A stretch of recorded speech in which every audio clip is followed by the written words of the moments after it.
Alkisah, ada seorang pria bernama Arya dengan perawakan atletis dan wajah tampan yang selalu berhasil menarik perhatian kemanapun ia pergi. Sebagai putra seorang pengusaha terkemuka dan sosialita ternama di Jakarta, ia selalu berpenampilan sempurna, memancarkan aura kemewahan yang membuat siapapun di jalanan menoleh untuk mengaguminya. Arya adalah pemilik beberapa perusahaan bernilai miliaran, mulai dari teknologi canggih hingga properti mewah. Kerajaan bisnisnya tersebar di berbagai sektor, dan kesuksesannya tidak terbantahkan. Ia sangat dihormati karena visi inovatif dan jiwa kepemimpinannya, menjadikannya salah satu pengusaha muda paling menjanjikan di generasinya. Arya bertunangan dengan Ralin, seorang wanita ambisius dengan kepribadian kuat yang selalu bermimpi untuk mencapai puncak dunia. Baginya, menikahi Arya adalah jalan pintas yang sempurna. Namun Arya memiliki keraguan yang mendalam terhadap Ralin. Ia tidak yakin apakah Ralin adalah wanita yang tepat untuk mendampinginya seumur hidup, berbagi mimpi, dan membangun masa depan bersama. Namun, kedua orang tua mereka, beserta kakek nenek, terus-menerus mendorong agar hubungan ini berhasil. Ralin dianggap sebagai pasangan ideal untuk menjaga dan memperluas bisnis keluarga, sebuah aliansi yang akan menguntungkan dan memperkuat kerajaan bisnis kedua keluarga besar. Meskipun memiliki segalanya dan selalu sibuk dengan bisnis, Arya memendam luka batin yang tak diketahui siapapun. Luka itu berasal dari ayahnya, seorang pria yang gemar bermain wanita. Meskipun dari luar pernikahannya tampak bahagia dan stabil, ayahnya menjalani kehidupan ganda yang penuh dengan pengkhianatan dan kebohongan. Arya tahu bahwa citra ayah dan suami teladan yang ditampilkan ayahnya di depan umum hanyalah sebuah topeng. Namun, karena ibunya lebih memilih untuk menutup mata, Arya pun hanya bisa diam dan menyimpan kepedihan itu sendirian.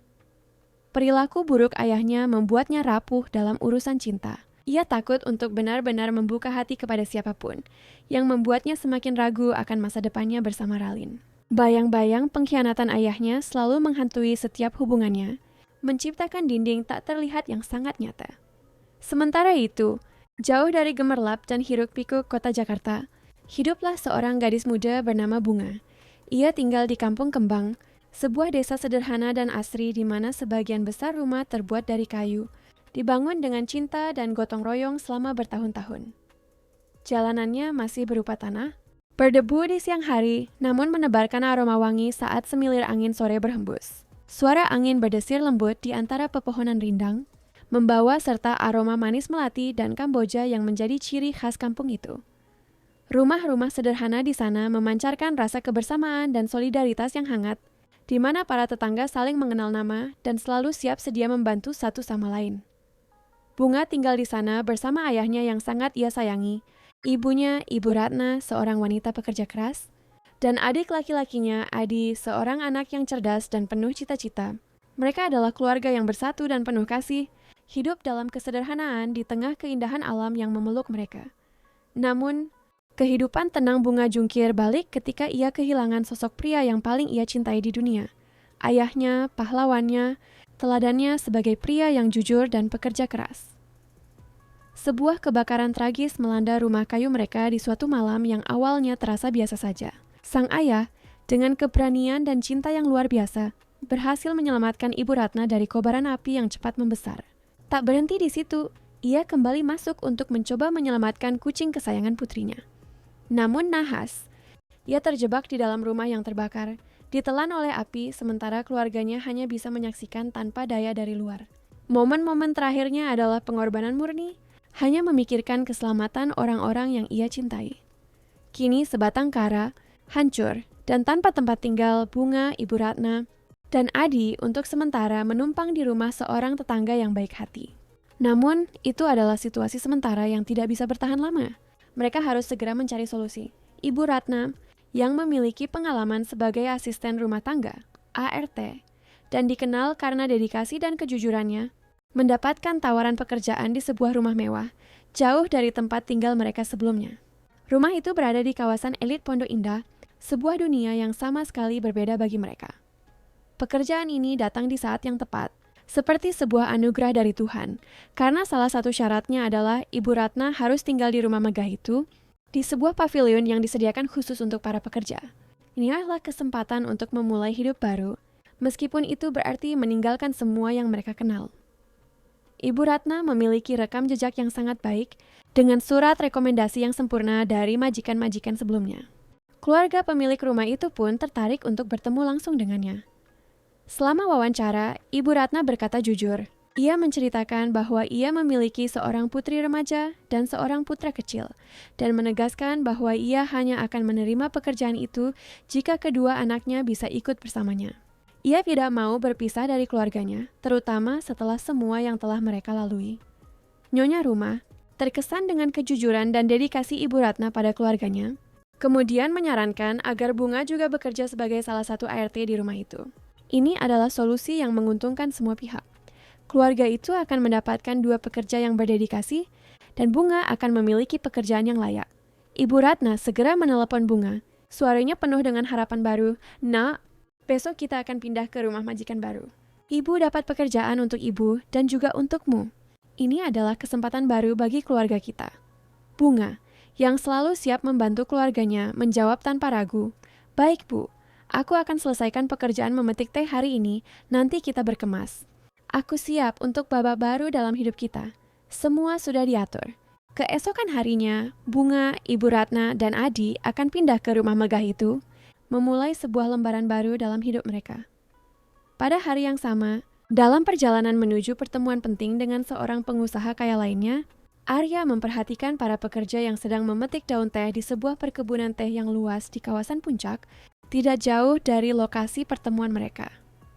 Tujuan utama pertemuannya adalah untuk menjalin kemitraan guna mengubah area itu menjadi sebuah resor wisata mewah bagi turis asing dan kalangan atas dari Jakarta.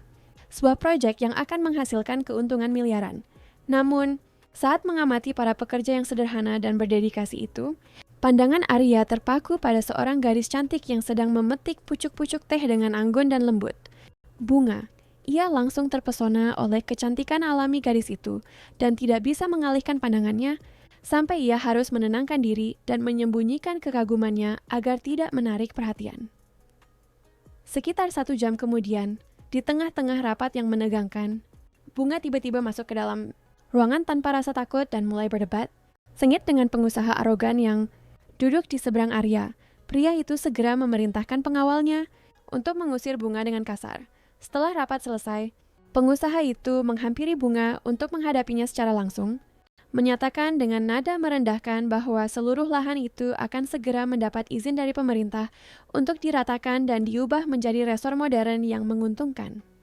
Bunga, dengan keberanian yang mengagumkan, berkata, "Disinilah kami mencari nafkah dengan jujur. Kalian akan menghancurkan hidup ratusan orang sederhana yang bergantung pada kebun ini. Kalian tidak punya hati. Kalian tidak punya Tuhan di hati kalian." Pria itu menjadi sangat kasar, menghina Bunga dengan kejam karena ia miskin dan tidak berkelas, menggunakan kata-kata yang setajam silet. Arya melihat seluruh kejadian itu dan tidak bisa tinggal diam. Ia berlari membela gadis pemberani itu dan akhirnya menyerang pria arogan tersebut. Perkelahian sengit pun terjadi, penuh dengan pukulan dan dorongan. "Kamu tidak apa-apa?" tanya Arya khawatir dan terengah-engah. "Ya, saya baik-baik saja," jawab Bunga masih ketakutan dan gemetar, tetapi sangat berterima kasih atas pembelaan yang tak terduga itu. Setelah semua keributan itu, Bunga memutuskan untuk pergi dari tempat yang menegangkan itu. Namun saat berjalan di sepanjang jalan setapak, ia melihat bahwa pria tak dikenal yang telah membelanya dengan gagah berani. Itu ternyata mobilnya mogok di pinggir jalan. Bunga mendekat dengan santai dan bertanya, "Mas, butuh bantuan? Saya kenal seorang montir di dekat sini yang sangat bagus." Arya, terkejut dengan kebaikannya, berkata, "Mobil ini tiba-tiba berhenti. Sopir saya sedang mencari bantuan dan akan menelepon jika sudah ada kabar." Beberapa menit kemudian, sopir itu menelepon Arya, memberitahukan bahwa ia telah menemukan seorang montir, tetapi mereka harus menunggu sekitar 3 jam karena sudah ada antrian mobil lain yang harus diperbaiki. Bunga kemudian berkata dengan senyum tulus, "Mas, kenapa tidak sekalian jalan-jalan saja? Saya tahu semua tempat di sini. Saya bisa menunjukkan keindahan alam daerah ini. Bagaimana?" Arya, yang tertarik dengan tawaran dan kepribadian gadis muda yang menawan itu, berkata, "Yah, itu jauh lebih baik daripada hanya berdiri di sini menunggu berjam-jam tanpa melakukan apa-apa. Tapi pertama-tama, izinkan saya memperkenalkan diri. Nama saya Arya, dan kamu?" Dengan senyum polos dan cerah yang menerangi seluruh wajahnya, dia berkata, "Nama saya Bunga. Saya tinggal di sini sejak kecil dan saya kenal setiap sudut, setiap pohon, seperti telapak tangan saya sendiri." Arya tersenyum dalam-dalam saat menyadari kemurnian di mata Bunga, sesuatu yang jarang ia lihat di dunianya yang penuh dengan bisnis dan kepura-puraan. Mereka berdua pun berjalan-jalan menikmati pemandangan indah perkebunan teh sementara mobilnya sedang diperbaiki. Selama percakapan mereka yang mengalir alami, Bunga bercerita tentang kehilangan ayahnya yang baru saja terjadi, yang telah menghancurkan hidupnya dan mengubah realitas keluarganya. Tetapi ia berusaha dengan gagah berani untuk menjalani hidup senormal mungkin demi mengatasi rasa sakit dan melangkah maju. Arya, yang tersentuh oleh kekuatan dan kerapuhan gadis itu, berkata dengan tulus, "Saya turut berduka cita atas kehilanganmu. Dengar, saya akan melakukan semua yang saya bisa agar lahan ini tetap seperti sekarang. Saya akan menghubungi pemerintah karena saya punya banyak koneksi, dan tanah ini akan tetap menjadi milik kalian." Bunga, terharu oleh kemurahan hatinya, mengucapkan terima kasih dengan tulus. "Terima kasih, Mas. Saya dan keluarga akan pindah, tetapi orang-orang yang tetap di sini akan selamanya berterima kasih kepada Anda. Tolong, jangan panggil saya Anda. Panggil saja nama saya, Arya," kata Arya dengan senyum hangat. "Usia kita sepertinya tidak jauh berbeda." Wajah Bunga memerah karena malu dan ia bertanya dengan ragu-ragu, "Ah, tapi seorang pria berpakaian rapi dengan mobil sebagus ini dan punya sopir pribadi, bagaimana saya harus memanggilnya?" "Panggil saja saya Arya atau Mas Arya," jawabnya. Dan bahkan setelah mobilnya selesai diperbaiki dan berfungsi sempurna, Arya dengan sengaja memutuskan untuk tinggal lebih lama di surga yang sederhana dan tulus itu. Musik romantis mulai mengalun lembut. Narator, suara Arya. "Kau curi hatiku, menarilah bersamaku. Tatap mataku, lihatlah cinta, datang dan rasakan hangatnya. Menarilah hingga fajar tiba, menarilah takkan kulupa." Malam itu mengubah segalanya. Aku sadar bahwa kebahagiaan sejati bisa tersembunyi di dalam hal-hal paling sederhana dalam hidup. Aku sudah sering menghadiri pesta-pesta mewah dan acara-acara kalangan atas dengan orang-orang paling penting dan kaya. Tetapi hari itu meninggalkan bekas yang begitu dalam sehingga sesuatu yang mendasar dalam diriku berubah selamanya. Gadis dengan tatapan manis dan polos itu, meskipun baru saja kehilangan ayahnya secara tragis, sedang berjuang dengan gagah berani untuk bangkit demi merawat ibu dan adiknya. Itu memberiku kekuatan baru dan membuatku sadar bahwa aku bukan satu-satunya yang memiliki masalah serius dalam hidup. Rasa sakitnya adalah kehilangan ayah tercinta, dan rasa sakitku adalah melihat ayahku yang masih hidup menghancurkan hidupnya sendiri, tenggelam dalam perselingkuhan dan kebohongan. Malam itu adalah malam yang istimewa, dan aku belum pernah merasakan apa yang kurasakan saat itu. Angin kebebasan sejati dan kedamaian batin. Aku rasa, untuk pertama kalinya dalam hidupku, aku benar-benar jatuh cinta pada seseorang yang begitu berbeda dariku, begitu tulus. Dan begitulah, sebuah romansa singkat namun intens antara aku dan Bunga terjadi pada malam yang ajaib itu. Sebuah romansa yang akan membekas di hati kami selamanya, tetapi harus berakhir di sana, pada saat yang sempurna itu. Sopirku menginap di sebuah hotel terdekat sementara aku dan Bunga menghabiskan sepanjang malam terjaga, menikmati akhir pekan istimewa di mana banyak warung tenda buka dan suasana di jalanan sangat ramai dan meriah. Aku memberitahu ibuku tentang mobil yang mogok, tetapi aku tidak menceritakan tentang gadis luar biasa yang kutemui, karena aku tahu aku akan dicela oleh semua orang yang memaksaku untuk bersama Ralin. Tapi jantungku berdetak dengan ritme yang sama sekali berbeda, bukan untuk Ralin, melainkan untuk gadis sederhana itu yang memiliki senyum seindah dan mata secemerlang bintang-bintang di langit. Kami berpisah saat matahari terbit, ketika cahaya keemasan pertama mulai mewarnai langit. Aku meminta nomor teleponnya untuk tetap berhubungan, tetapi ia menolak dengan tegas, berkata dengan sedih, "Aku tahu Mas akan melupakanku.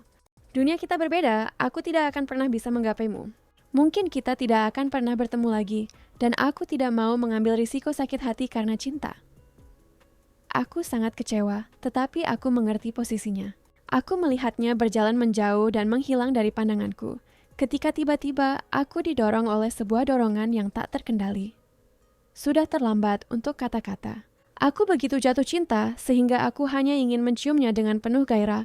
Dunia seakan berhenti berputar pada saat itu, dan tubuhku bergetar dengan cara yang belum pernah kurasakan sebelumnya. Ya Tuhan, gadis itu benar-benar menggetarkan hatiku dengan cara yang tak terlukiskan. Dan aku hanya tahu satu hal pasti tentangnya, namanya. Setelah ciuman itu, aku mencoba menahannya lebih lama untuk meminta nomor teleponnya lagi. Tetapi ia berlari dan benar-benar menghilang dari pandanganku.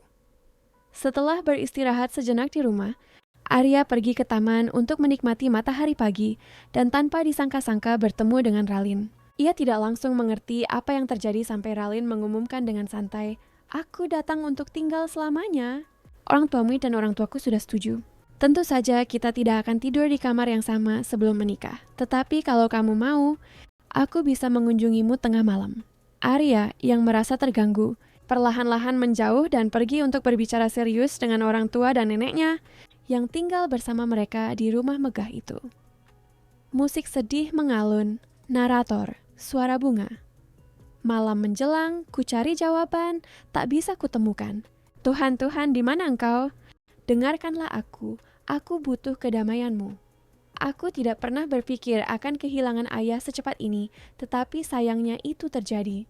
Hatiku sangat sakit melihat ibuku berjuang sendirian dan melihat adikku terkadang menangis diam-diam. Ibu seringkali hanya berdiri menatap kosong, memikirkan hidup, dan aku tahu rasa sakit yang luar biasa itulah yang membuatnya seperti itu, tersesat dalam kenangan. Kami tiba di sebuah rumah yang selama ini hanya kulihat di internet, di film-film mewah. Ibuku akan bekerja di sana, dan karena itulah kami pindah ke tempat yang mengesankan ini. Di tengah rasa sakit dan kesepian ini, aku percaya bahwa pintu ini dibukakan untuk kami pada saat yang tepat. Sekarang yang tersisa hanyalah pertanyaan apakah majikan kami akan baik dan menghormati kami, karena ada banyak orang kaya sombong yang ingin menjaga jarak dari orang miskin, memperlakukan kami seperti makhluk rendahan. Kepala pelayan di rumah itu, Ibu Maria, memandang keluarga kami dengan tatapan merendahkan, tetapi ada sedikit rasa iri di matanya saat ia melihat kecantikan alami bunga. Ibu Maria berdiri dengan kepala terangkat, memancarkan otoritas membuat bunga Ibu Ratna, dan Adi merasa langsung terintimidasi. Setelah memberikan instruksi dasar dan menunjukkan dengan dingin di mana mereka akan tinggal, Ibu Maria memperingatkan dengan nada mengancam bahwa Adi sama sekali tidak boleh berkeliaran di area rumah utama. Dan jika itu terjadi, mereka akan langsung diusir ke jalanan tanpa ampun. Ia menunjukkan di mana para pegawai masuk dan keluar, selalu melalui pintu belakang. Dan sekali lagi memperingatkan Adi dengan keras untuk tidak memasuki wilayah suci para majikan. Saat pergi dan pulang sekolah, ia harus langsung menuju ke pavilion pegawai tanpa mampir kemanapun. Ibu Maria kemudian menyebutkan peraturan-peraturan dengan tegas. Dilarang keras berbicara langsung dengan majikan, kecuali jika diminta secara tegas. Semua komunikasi harus melalui saya. Selama bekerja, jaga sikap yang sopan dan tenang. Tertawa keras dan mengobrol dilarang keras di area umum rumah. Seluruh area rumah harus dijaga kebersihannya. Inspeksi ketat akan dilakukan setiap hari dan setiap kesalahan akan dihukum berat. Makanan untuk pegawai harus dimakan pada jam yang ditentukan dan dilarang membawa makanan atau minuman apapun keluar area pegawai. Dalam keadaan apapun, tidak diizinkan membawa tamu ke kediaman pegawai atau ke rumah utama. Setiap kerusakan atau insiden harus segera dilaporkan kepada saya. Mencoba menyembunyikan masalah apapun akan berakibat pemecatan langsung. Ibu Maria dengan nada dingin dan keras menyimpulkan, "Saya harap kalian mengerti semua peraturan ini dengan sempurna. Disiplin dan kepatuhan adalah kunci untuk menjaga ketertiban di rumah ini. Dan ingat, satu kesalahan kecil bisa berarti akhir dari pekerjaan kalian di sini." Malam itu akan menjadi malam yang istimewa, karena itu adalah hari ulang tahun tunangan Arya, Ralin. Ralin menghabiskan sepanjang hari di luar, bersiap-siap di salon kecantikan termahal di kota untuk malam besar yang telah ia rencanakan selama berbulan-bulan. Kerabat, Ralin disambut dengan megah dan para pegawai telah diinstruksikan secara rinci tentang apa yang harus dilakukan selama pesta yang elegan itu. Arya sedang berada di salah satu perusahaannya menyelesaikan urusan mendesak, dan setibanya di rumah, ia langsung menuju kamarnya untuk bersiap-siap. Ralin ingin menjadi pusat perhatian mutlak malam itu.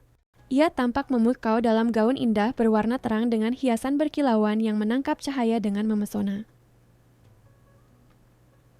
Bunga akan mulai bekerja secara resmi keesokan harinya, dan Ibu Maria dengan tegas mengatakan bahwa ia tidak boleh keluar dari kamar pegawai selama pesta berlangsung.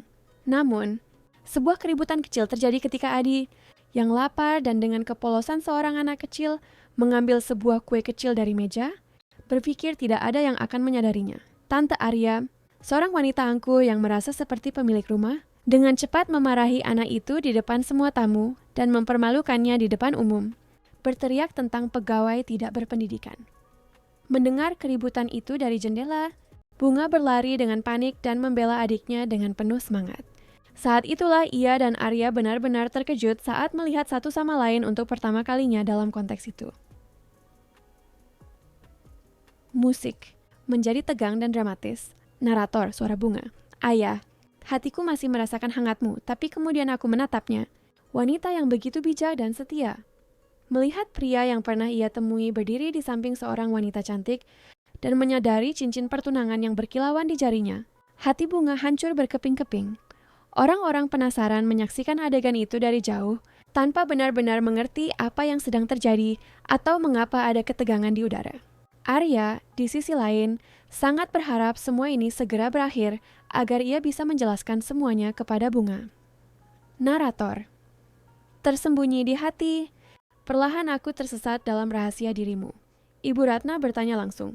Bunga, ada apa tadi di dekat kolam renang? Kenapa kamu dan Tuan Muder saling menatap begitu dalam? Sambil menangis, Bunga menjawab, bukan apa-apa, Bu. Tetapi ibunya mendesak, kalau kamu mencoba menyembunyikannya dariku akan lebih buruk. Cepat ceritakan apa yang terjadi. Bunga akhirnya luluh dan berkata, Bu, aku dan Arya, kami pernah punya hubungan singkat. Dengan panik, Ibu Ratna berseru, Bunga! Dia itu majikan kita dan akan menikah. Bagaimana bisa kamu menjalin hubungan dengannya padahal kita baru saja tiba di rumah ini? Bunga menjelaskan dengan cepat. Bukan begitu, Bu. Ibu tahu aku tidak akan pernah melakukan hal seperti itu dengan sadar. Ceritanya, sebelum kita datang ke sini, aku tidak sengaja bertemu dengannya saat sedang memetik teh untuk dijual di pinggir jalan. Aku berdebat dengan pengusaha kaya sombong yang mengincar tanah kita dan Arya ada di sana. Pria itu kasar dan menghinaku, lalu Arya membelaku dan memukulnya. Apa? Kata Ibu Ratna, semakin cemas. Bunga melanjutkan, lalu mobilnya mogok dan sopirnya pergi mencari bantuan. Aku mengajaknya jalan-jalan di sekitar desa kita. Kami berjalan, mengobrol, menari, dan pada akhirnya, kami berciuman. Ibu Ratna menampar Bunga dan berkata, kamu salah, Nah. Bagaimana bisa kamu bersama seseorang dan di hari pertama langsung menciumnya tanpa tahu asal-usulnya? Ibu tidak membesarkanmu seperti ini. Bunga setuju dengan ibunya, menanggung semua kesalahan. Aku salah dan aku menyesal. Kita pergi saja dari sini. Tetapi Ibu Ratna menjawab, pergi kemana? Kita tidak punya rumah dan gaji di sini bagus. Kamu yang berbuat salah, sekarang aku dan adikmu yang akan menanggung akibatnya. Ibu mau kamu menjauh dari Arya. Dengar? Kalau ibu melihat kalian bersama, ibu akan turun tangan. Ibu mengerti kamu tidak tahu dia akan menjadi majikan kita, itu bisa dimaafkan. Tapi menjalin hubungan dengan orang yang baru dikenal itu sangat berbahaya. Tapi Bu, dia tidak memakai cincin. Protes Bunga, dasar tidak tahu malu. Seru Ibu Ratna, aku sudah belajar dari kesalahanku, Bu. Maafkan aku, kata Bunga, hatinya hancur. Musik sedih. Narator, Tuhan, bisakah engkau mendengarku? Jika engkau ada, di manakah engkau? Semua ini terasa begitu sulit, aku tidak tahu harus mulai dari mana. Hari-hariku kelabu, malam tanpa cahaya bulan. Aku mencari jawaban, tapi tak bisa kutemukan. Tuhan, di mana engkau? Dengarkanlah aku butuh kedamaianmu untuk menenangkan hatiku. Arya berkata, Bunga, tunggu. Tapi Bunga menjawab dengan dingin, aku tidak mau bicara denganmu. Kenapa? Tanyanya, benar-benar bingung. Bunga hanya diam, lalu Arya berkata, dunia ini sempit sekali, ya, tapi aku bisa jelaskan. Bunga tidak mau mendengar penjelasan apapun. Apa yang kamu lakukan tidak bisa dibenarkan. Kamu mengkhianati tunanganmu dan menipuku. Aku bodoh karena telah mempercayaimu. Dengan wajah yang sangat sedih, Arya berkata, tolong, aku tahu apa yang kamu lalui dengan kehilangan ayahmu. Aku tidak akan pernah menipu orang seperti itu, terutama kamu. Namun Bunga tetap teguh. Aku mau tidur, karena besok aku harus mulai bekerja untuk Tuan. Tiba-tiba, Ralin mulai memanggil Arya dengan keras, dan mereka berdua mendengarnya dengan jelas. Bunga kemudian berkata dengan getir, "Pergilah, tunanganmu sudah menunggumu." Sambil berjalan dengan termenung, Arya teringat nasihat bijak dari kakeknya. Ketika seseorang merasa terlalu banyak keraguan dan firasat buruk sebelum menikah, itu bisa jadi pertanda dari Tuhan agar kamu meninggalkan hubungan itu. Ralin mulai membuat berbagai tuntutan yang tidak masuk akal. "Kamu harus berada di sisiku sampai tamu terakhir pulang. Sungguh tidak sopan pergi begitu saja di tengah-tengah pestaku. Baiklah, sekarang aku mau ke kamar, aku lelah. Besok kita bertemu saat sarapan. Oh, dan aku mau kamu siapkan gedung untuk pernikahan kita." Aku menemukan satu dengan gaya Timur Tengah yang sangat terkenal dan tidak jauh dari rumah masa depan kita. Dan aku mau kamar tidur utama kita di lantai paling atas, karena pemandangannya paling bagus. Arya, kamu dengar aku tidak? Tapi yang ada di benak Arya sangat berbeda. Aku tidak bisa melanjutkan hubungan yang penuh keraguan ini dengan Ralin. Tidak ada yang akan menentukan hidupku. Aku akan mengakhirinya, tapi pertama-tama aku harus mempersiapkan diri secara mental. Karena aku tahu akan ada ledakan besar di rumah ini saat aku mengumumkannya. Salah satu hal tersulit dalam hidup adalah harus meminta maaf meskipun kita berada di pihak yang benar. Keesokan harinya, sebelum mengenakan seragam kerjanya, Bunga dinasihati oleh ibunya untuk meminta maaf atas kejadian kemarin agar mereka tidak diusir. Saat Bunga tidak sengaja menjatuhkan piring, Ibu Maria langsung memarahinya dengan keras dan meminta maaf secara berlebihan kepada para majikan, mengklaim bahwa gadis yang tidak berpengalaman itu akan membayar setiap sen dari piring mahal itu. Ralin diam-diam menikmati apa yang terjadi dan berpikir, sekarang si sialan ini akan diusir, hingga Arya melakukan sesuatu yang belum pernah terjadi sebelumnya. Ia bangkit dari kursinya dan membantu Bunga secara pribadi. Bunga berkata ia tidak perlu dibantu, tetapi Arya bersikeras dan berkata dengan suara keras agar semua orang mendengar, "Di sini tidak ada yang lebih tinggi atau lebih baik dari siapapun. Dan kalian semua tenang aja, karena yang paling banyak di rumah ini adalah piring. Angkat tangan kalian ke langit dan bersyukurlah, karena kita punya makanan berlimpah di meja. Ada banyak orang di luar sana yang bahkan belum makan hari ini." Ralin memanfaatkan momen ketika Bunga sedang sendirian membersihkan dan langsung menghampirinya dengan niat jahat. Dia memutuskan aku. "Kita tidak jadi menikah." Bingung, Bunga berkata, "Apa maksudmu?" "Dengar, aku sudah punya banyak masalah dan aku hanya ingin hidup damai." Ralin memotongnya dengan dingin. "Itu bukan urusanku. Aku nanti gak peduli dengan masalahmu. Sebagian besar masalah kita adalah kesalahan kita sendiri." Bunga lalu berkata, "Kalau begitu, putusnya hubunganmu adalah salahmu sendiri, kan?" "Cerdas sekali kamu," kata Ralin dengan sangat kasar. "Kamu datang menggoda tunanganku dan menghancurkan hubunganku." Bunga sambil menangis berkata, "Tidak, aku tidak akan pernah melakukan itu. Aku baru saja kehilangan ayahku dan satu-satunya tujuanku adalah merawat ibu dan adikku." Ralin berkata dengan dingin dan kejam, "Ayahmu pasti mati karena malu punya anak pelacur sepertimu." Kata-kata itu begitu berat dan kejam sehingga Bunga tidak bisa berkata apa-apa. Saking sedihnya, ia hanya bisa berlari dan menangis sejadi-jadinya, bersembunyi di kamar pegawai. Tiba-tiba terdengar ketukan di pintu. "Bunga, tolong buka pintunya." Ia tidak mau membuka, tetapi karena Arya terus membujuk dengan lembut, ia akhirnya membuka. Arya kemudian berkata dengan tegas, "Adikmu menceritakan apa yang Ralin lakukan hari ini. Dia harus pergi dari rumah ini. Aku sudah menyuruhnya berkemas untuk segera pergi. Tolong, ini adalah saatnya atau tidak sama sekali. Aku selalu menjadi pria yang berinisiatif, seorang pemimpin, seorang pengusaha yang tegas. Tetapi berhadapan dengan wanita istimewa ini adalah tantangan terbesarku. Terutama seorang wanita yang sangat kucintai. Karena ia tidak memberiku kesempatan untuk menjelaskan, aku memutuskan untuk berterus terang. Bunga, pertunangan ini hanyalah sebuah kepura-puraan.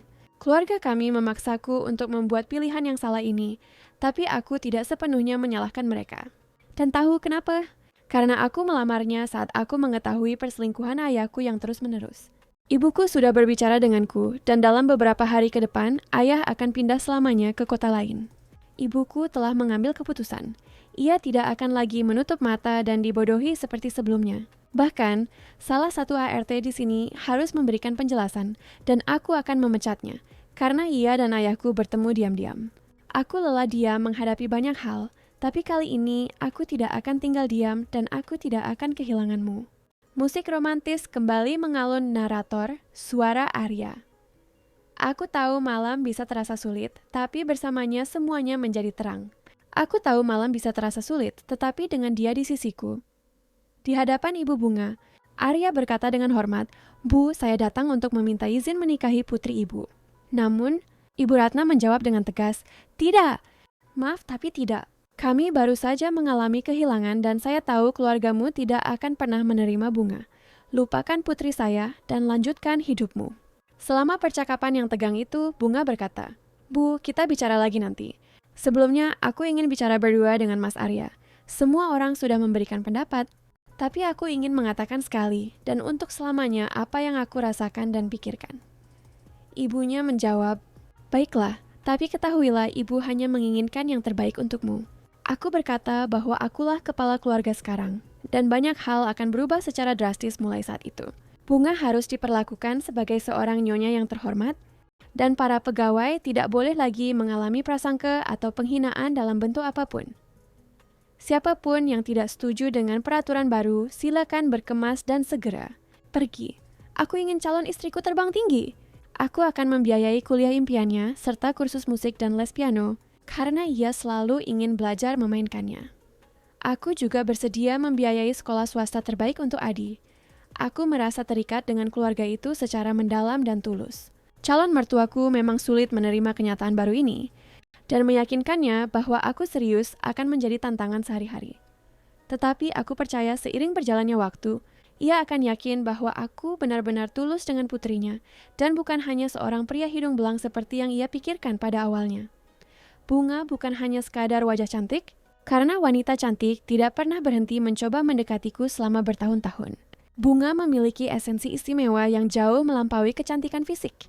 Ia memiliki karakter, martabat, dan kekuatan batin.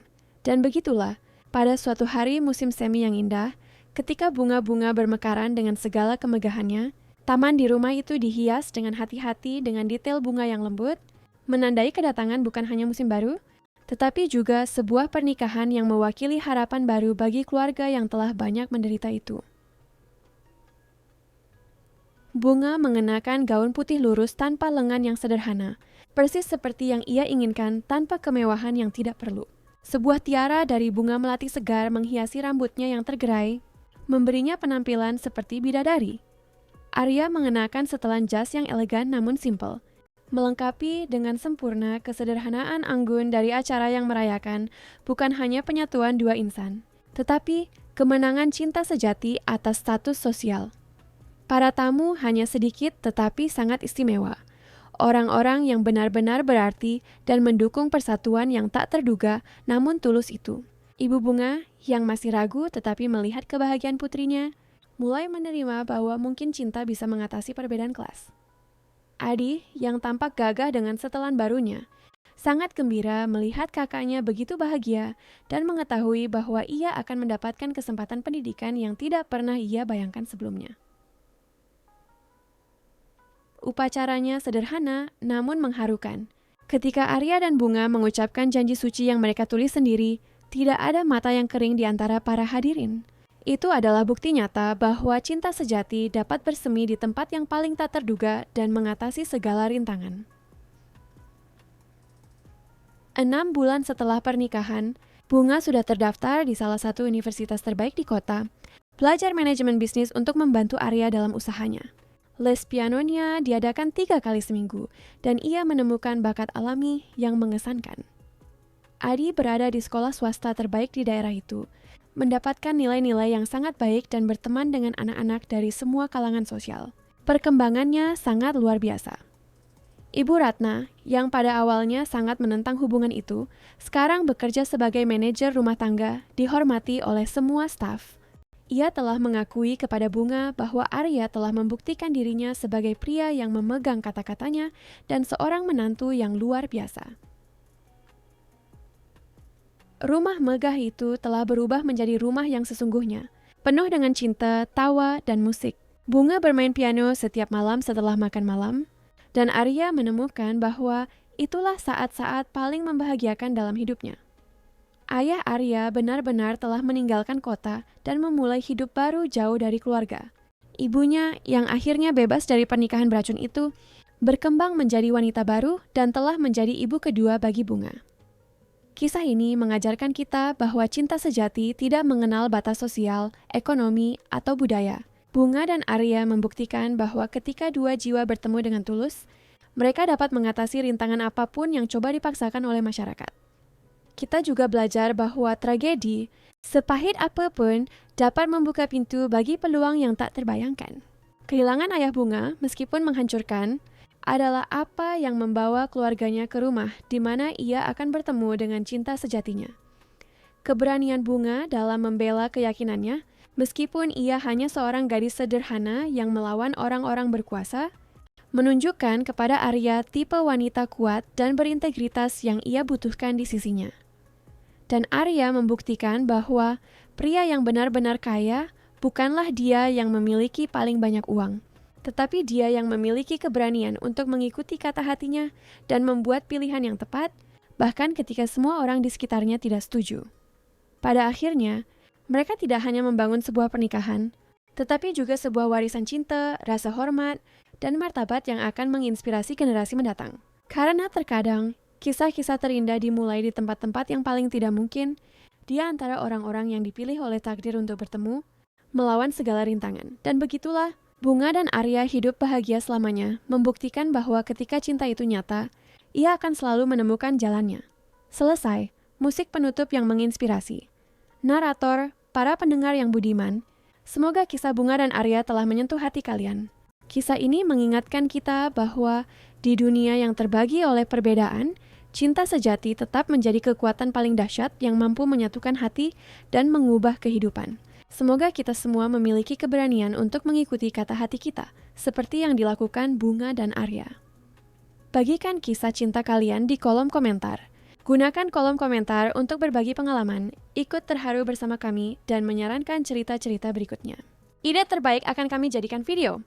Sampai jumpa lagi dengan lebih banyak kisah yang menghangatkan hati dan membuat kita percaya pada dunia yang lebih baik.